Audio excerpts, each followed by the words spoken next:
ஓம் சாந்தி.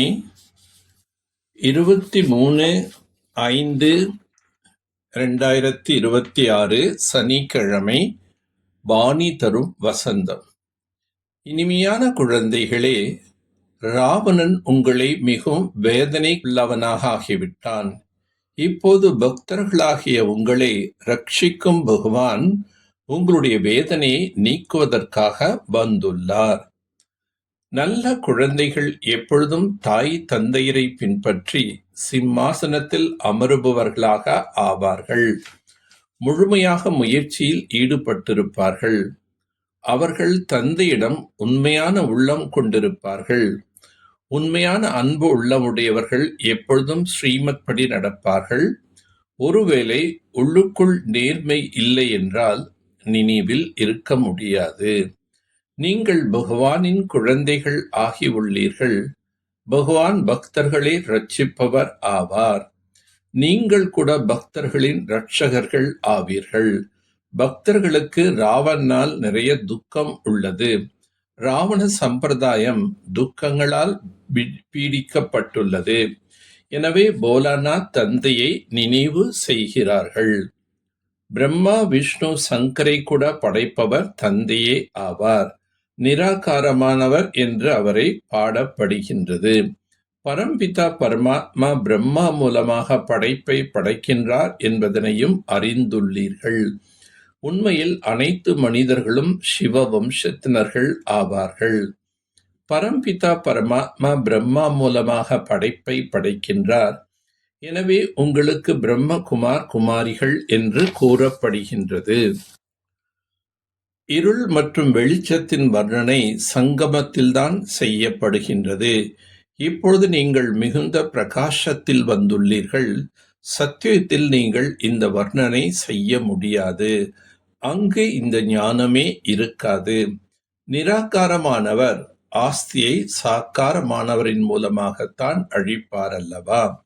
நான் சாதாரண உடலில் வந்து பிரவேசம் செய்கின்றேன் என்று சுயம் தந்தை கூறுகின்றார். குழந்தைகளாகிய உங்களுக்குள் குஷி இருக்க வேண்டும். பரம்பிதா பரமாத்மா வந்து நம்மை ஸ்வீகாரம் செய்துள்ளார்.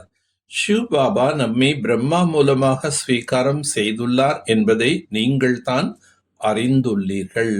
நான் குழந்தைகளாகிய உங்களுக்கு எல்லையில்லாத சுகத்தின் ஆஸ்தியை அளிப்பதற்காக குழந்தைகளாகிய உங்களை தத்தெடுக்கின்றேன் என்று தந்தை கூறுகின்றார்.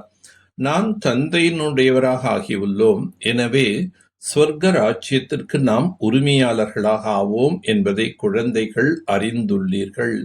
யார் தாய் தந்தையை பின்பற்றி சிம்மாசனத்தில் அமர்கின்றவர்களாக ஆகிறார்களோ அவர்களே நல்ல குழந்தைகள். முயற்சி நிறைய செய்ய வேண்டும். ஸ்ரீமத் படி நடப்பவர்கள் தந்தையை நினைவு செய்து கொண்டே இருப்பார்கள். ஆத்மாவில் இருக்கும் தமோ பிரதான தன்மையின் சம்ஸ்காரத்தை நினைவின் பலத்தால் மாற்ற வேண்டும். சத்தோ பிரதானமாக ஆக வேண்டும்.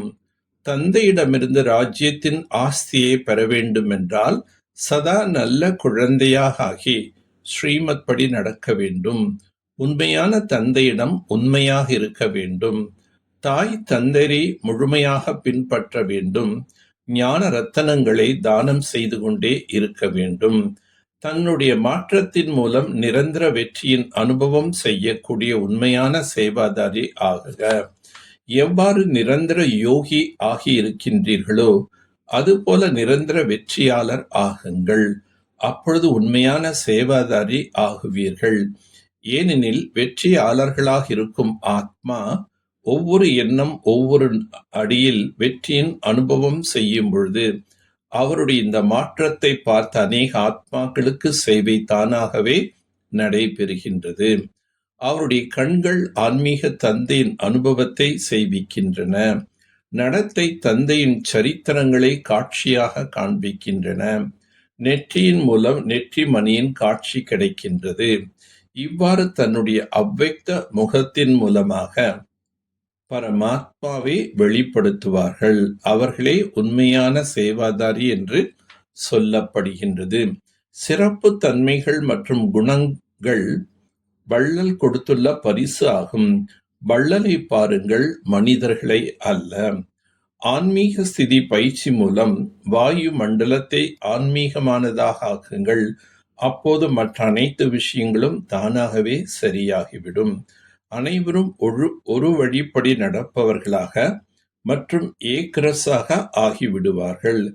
பிறகு மாயையும் வராது. ஏனெனில் வாயு மண்டலம் சக்திசாலியானதாக இருக்கும்போது வாயு மண்டலத்தை சக்திசாலியாக ஆக்குவதற்கு நினைவு செய்வதற்கான நிகழ்ச்சி வைத்திடுங்கள் மற்றும் தங்களுக்குள் முன்னேற்றத்திற்கான கலந்துரையாடல் வகுப்புகள் நடத்துங்கள். அன்பான சந்திப்பு செய்யுங்கள். தாரணைக்கான வகுப்புகள் நடத்தினீர்கள் என்றால் வெற்றி கிடைத்துவிடும். நல்லது. ஓம் சாந்தி. ஓம் சாந்தி. ஓம் சாந்தி.